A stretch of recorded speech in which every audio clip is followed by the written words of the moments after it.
Hello comic book fans, this is Old Blue with my newest comic book review blog for the week of May 20th, 2009. Just wait till you see what I do with my last book. I was speaking with Craig about doing something to a particular title, and he says he's all for it. Now, I haven't seen his video yet as I'm speaking at this very moment, but I'm sure he's going to do something with it, and I'd like for you guys to see what I plan on doing. So, but first, let's start with Amazing Spider-Man number 594. This was an okay read. It's the conclusion of Spider-Man 24/7. We're getting ready to go into American Son, and this was okay. It was really good. You see the beginning of the reasons why we're going to be getting what we're going to be getting in issue 600, and you know me, I don't like to spoil that much. We see a fight between Spidey and this new Vulture. You know, that's basically all it is. We learn the identity of the mysterious housekeeper at Peter's apartment. Kind of a piss poor reveal, but that's just my opinion. And to everybody who's been messaging me about the August solicits for Amazing Spider-Man, I am planning to do a video speaking my thoughts about that. But all in all, this issue of Amazing Spider-Man was just a decent read, not really anything else. Let's move on. Wolverine NOIR number 2. Yeah, look at that. This cover was certainly better than the first cover. The first cover was just fugly. That's what I'll say.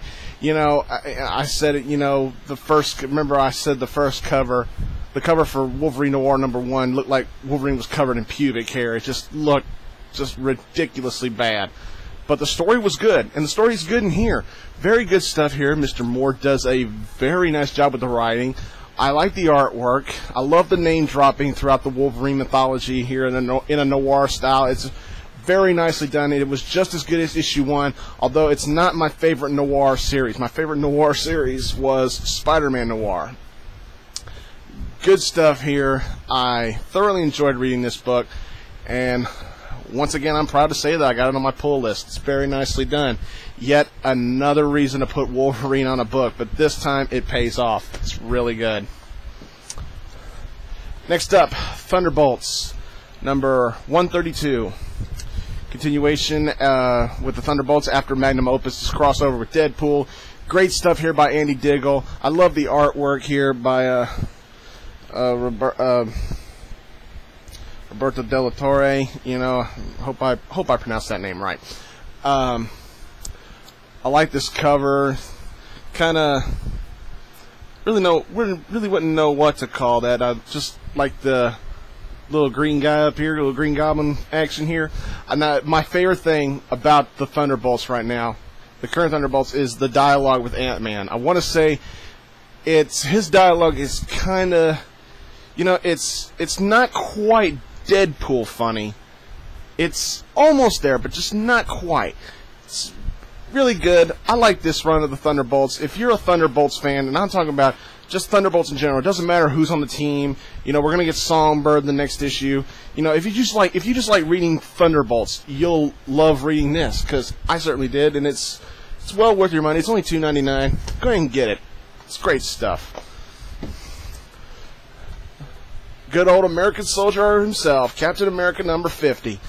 And I understand next month, or the next issue, whenever it comes out, we're going to go back to the traditional numbering, which means next month's going to be Captain America 600.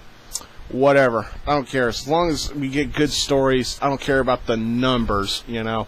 But this book was awesome. I mean, I love Ed Brubaker's writing. I love Luke Ross's artwork. It's very nicely done. This is the way Captain America should be done. You know, I don't mind this Cap, how he's being done in New Avengers, even though currently New Avengers is not really impressing me here. But this run on Captain America is just phenomenally done. Yet another flashback to the good old days of Steve Rogers Cap, you know, during World War II or after World War II. And the second part of the book tells it's a good retrospect of Captain America, how he started and where he is now. Great stuff. I thoroughly enjoyed reading this book. It's certainly a must-have for a Captain America fan or just a comic book fan in general. It's just awesome. Just simply awesome. Definitely worth the $4 price tag. I had to double check the price tag there. Only got one DC book for this week, and what do you think it is? Take a guess. Yeah, you're right. Batman Battle for the Cowl, number 3. Yeah, giving props to Tony Daniel. Artwork and the writing, just incredible. My only problem with this book is that the ending was just a little predictable, but you can say it's predictable because it kind of is. But the what else can you say that was bad about this book? It's kind of hard to find something wrong with this book. I loved it. It was great. I can't spoil anything. I want to, but I can't. It's great stuff. You know, it's not as climactic as I wanted to be, but it's still just solid. Still a solid book. I love it. It just makes me it's just making me want to get the next issue of Batman that much more. It's great. I loved it. A home run for DC. Now let's look at a strikeout, shall we? Vigilante number 6. The Death Trap conclusion. God, you remember how bad Titans was? Oh my God, I think this was even worse. And look at the name of the writer, Marv Wolfman. This is a man that I idolized as a comic book fan when I was a child, when he wrote New Teen Titans and Tales of the Teen Titans, you know, and when he wrote Crisis on Infinite Earths, for God's sake. And he's given a shit like this. Now, let me show you what I want to do to this book. Remember when Craig went outside to his Jeep for Old Man Logan number 70, and he had every right to do that. Now, let me show you what I want to do to this piece of garbage. Where does garbage go? In the garbage can. So what we're going to do, we're going to pick up this camera. Okay, don't know how far this camera's going to reach, and excuse the noise of my loud fan. Okay, I don't know how well you can see this. Let me get some light in here. See that? See that? There's Vigilante. Vigilante number 6, and 1, 2, 3, up! Oh! There's where it belongs. Enough said. Hope you enjoyed that little trip to the garbage can, because that's where that garbage needs to be. I can't believe DC actually expected something good out of that.